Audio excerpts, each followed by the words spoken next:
श्री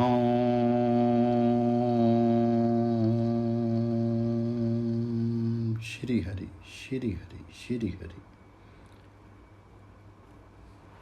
कठोपनिषद स अनुवाद शंकर भाष्य सहित तमेव माता च पिता तमेव तमेव बंधुश्च सखा तमेव तमेव विद्या द्रविणम तमेव तमेव सर्वम मम देव देव। ओम तत्सत ब्रह्मणे नमः। कठोपनिषद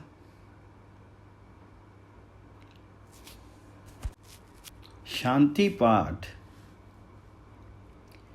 यह परमात्मा हम आचार्य और शिष्य दोनों की साथ साथ रक्षा करे, हम दोनों का साथ साथ पालन करें, हम साथ साथ विद्या संबंधी सामर्थ्य प्राप्त करें, हम दोनों का पड़ा हुआ तेजस्वी हो, हम द्वेष नहीं करें, त्रिविध ताप की शांति हो।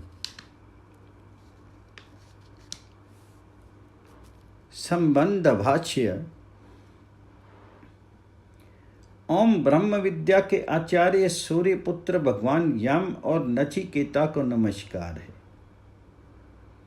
अब कठोपनिषद की वल्लियों को सुगमता से समझने के लिए ये संक्षिप्त वृत्ति आरंभ की जाती है। विशरण अर्थात नाश, गति और अवसादन अर्थात शिथिल करना, इन तीन अर्थों वाली तथा उप और नि उपसर्ग पूर्वक एम क्विप प्रत्यांत सद धातु का उपनिषद ये रूप बनता है। उपनिषद शब्द से जिस ग्रंथ की हम व्याख्या करना चाहते हैं उसके प्रतिपाद्य और वैद्य ब्रह्म विषयक विद्या का प्रतिपादन किया जाता है। किस अर्थ का योग होने के कारण उपनिषद शब्द से विद्या का कथन होता है सो बतलाते हैं। जो मोक्षकामी पुरुष लौकिक और पारलौकिक विषयों से विरक्त होकर के उपनिषद शब्द की वाच्य तथा आगे कहे जाने वाले लक्षणों से युक्त विद्या के समीप जाकर के अर्थात उसे प्राप्त कर उसी की निष्ठा से निश्चय पूर्वक उसका परिशीलन करते हैं, उसके अविद्या आदि संस्कार के बीज का विशरण हिंसन अर्थात विनाश करने के कारण इस अर्थ के योग से ही उपनिषद शब्द से वह विद्या कही जाती है।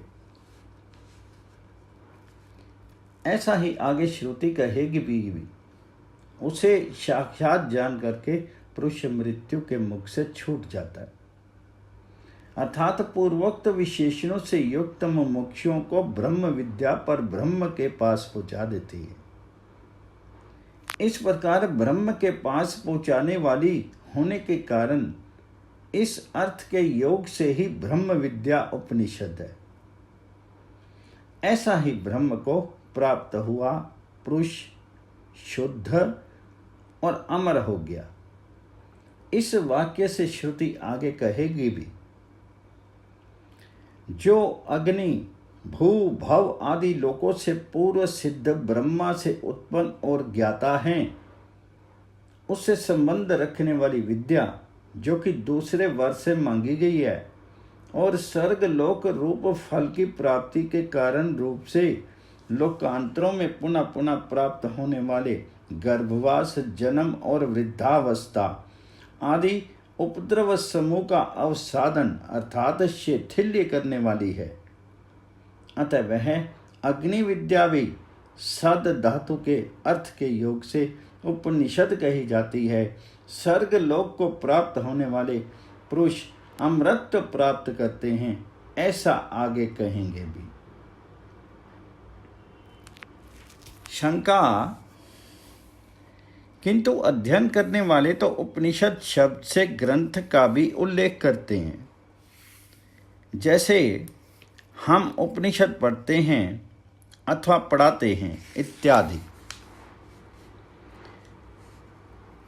समाधान, ऐसा कहना भी दोषयुक्त नहीं है।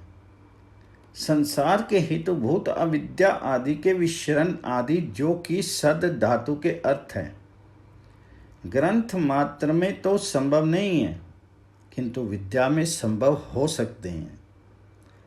ग्रंथ भी विद्या के लिए हैं, इसलिए वह भी उस शब्द से कहा जा सकता है जैसे आयु वृद्धि में उपयोगी होने के कारण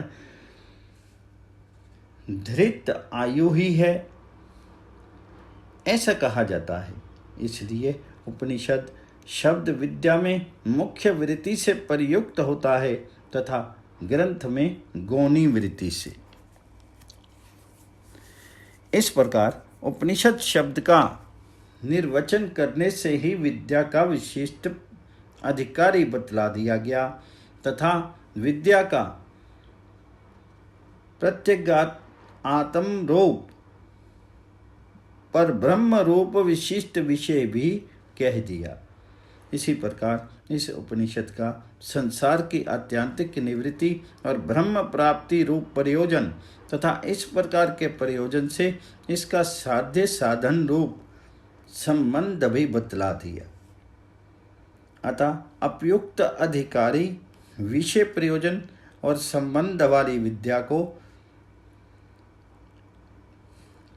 कर अम्लकवत प्रकाशित करने वाली होने से यह कठोपनिषद की वल्लियाँ विशिष्ट अधिकारी विषय प्रयोजन और संबंध वाली हैं, सो हम उनकी यथामति व्याख्या करते हैं।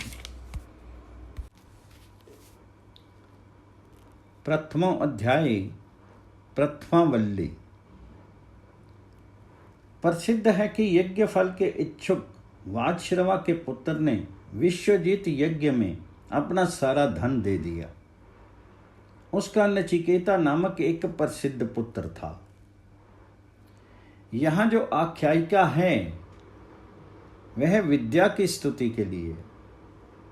उषण अर्थात कामना वाला, ह और वै ये निपात पहले बीते हुए वृत्तांत को स्मरण कराने के लिए हैं।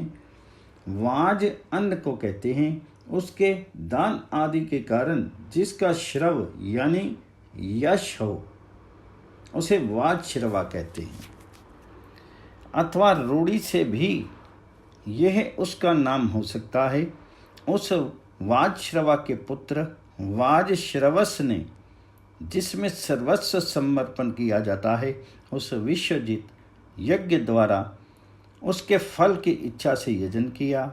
उस यज्ञ में उसने सर्ववेदस यानी अपना सारा धन दे डाला।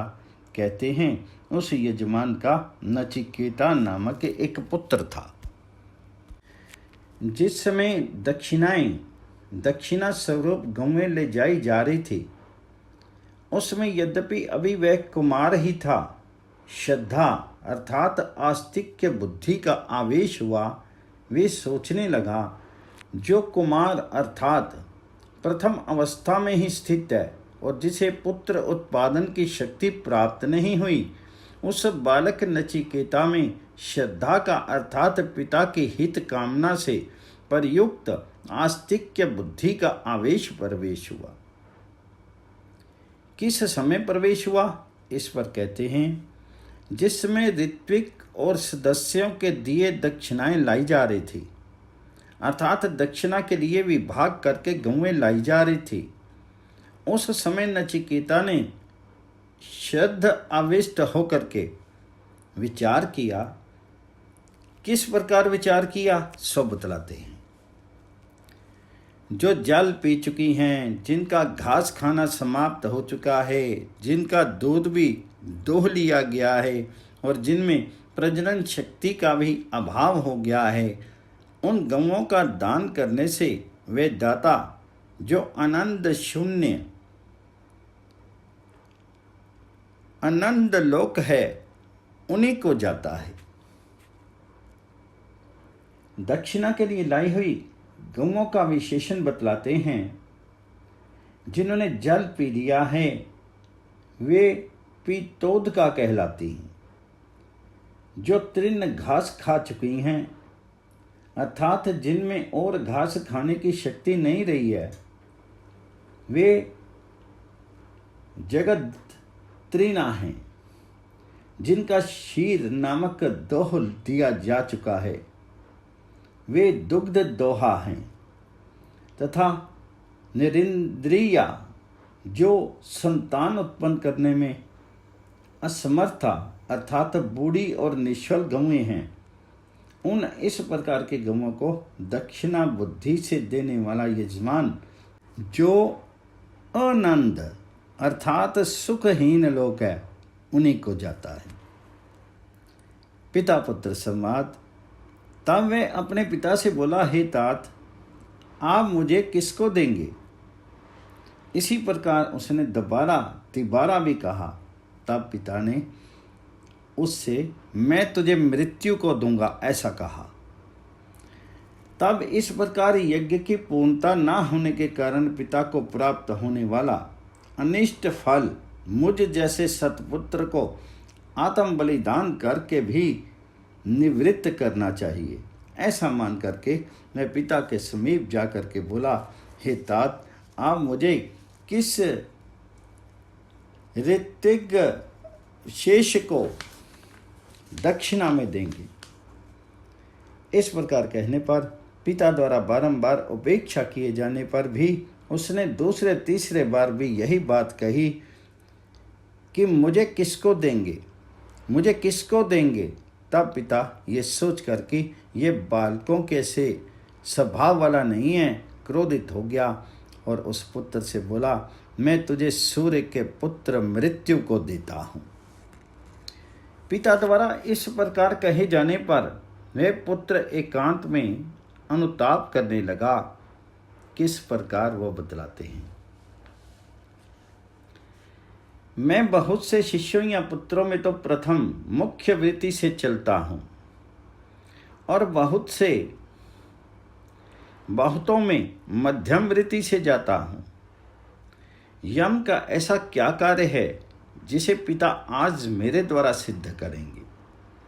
मैं बहुत से शिष्य अथवा पुत्रों में तो प्रथम अर्थात आगे रह करके मुख्य शिष्य आदि वृत्ति से चलता हूँ तथा बहुत से मध्यम शिष्य आदियों में मध्यम रह करके मध्यम वृत्ति से वर्तता हूँ। अधम वृत्ति से मैं कभी नहीं रहता। उस ऐसे विशिष्ट गुण संपन्न पुत्र को भी पिता ने, मैं तुझे मृत्यु को देता हूँ, ऐसा कहा।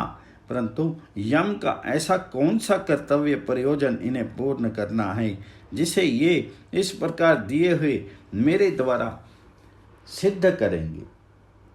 अवश्य किसी प्रयोजन की अपेक्षा न करके ही पिता ने क्रोधवश ऐसा कहा है, तथापि पिता का वचन मिथ्या ना हो ऐसा विचार करके उसने अपने पिता से, जो ये सोचकर कि मैंने क्या कह डाला, शोकातुर हो रहे थे, खेदपूर्वक कहा। जिस प्रकार पूर्व पुरुष व्यवहार करते थे उसका विचार कीजिए, तथा जैसे वर्तमान कालीन अन्य लोग प्रवृत्त होते हैं उसे भी देखिए। मनुष्य खेतों की तरह पकता वृद्ध होकर के मर जाता है और खेतों की भांति फिर उत्पन्न हो जाता है। आपके पिता में आदि पुरुष अनुक्रम से जिस प्रकार आचरण करते आए हैं उसकी आलोचना कीजिए, उस पर दृष्टि डालिए। उन्हें देख करके आपको उन्हीं के आचरणों का पालन करना चाहिए तथा वर्तमान कालीन जो दूसरे साधु लोग आचरण करते हैं उनकी भी आलोचना करनी चाहिए। उनमें से किसी का भी आचरण अपने कथन को मिथ्या करना नहीं था और ना इस समय ही किसी का है। इसके विपरीत असत पुरुषों का आचरण मिथ्या करना ही है, किंतु अपने आचरण को मृषा करके कोई अजर अमर नहीं हो सकता, क्योंकि मनुष्य खेती की तरह पकता अर्थात जीर्ण होकर के मर जाता है तथा मरकर खेती के समान पुनः उत्पन्न आविर्भूत हो जाता है। इस प्रकार इस अनित्य जीव लोक में असत्य आचरण से लाभ ही क्या है? अतः अपने सत्य का पालन कीजिए, अर्थात मुझे यमराज के पास भेजिए।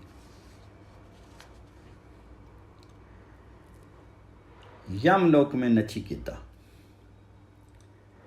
पुत्र के इस प्रकार कहने पर पिता ने अपनी सत्यता की रक्षा के लिए उसे यमराज के पास भेज दिया।